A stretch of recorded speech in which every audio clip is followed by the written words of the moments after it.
View muna tayo guys. Dito tayo sa Makati. Ayan yung ay magalaw lang guys. Ayan, dito tayo sa Ayala, no. So hanap lang tayo ng makainan.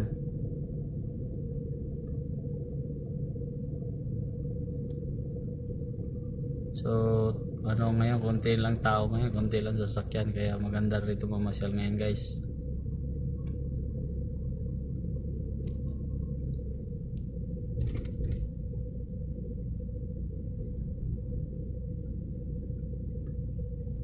So bukas marami na sirado na restaurant.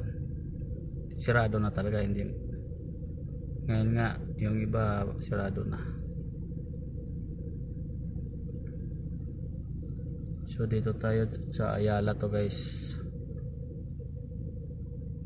Ayan yung view natin ngayong gabi guys, no? Yun lang guys, thank you for watching. Bye bye, God bless.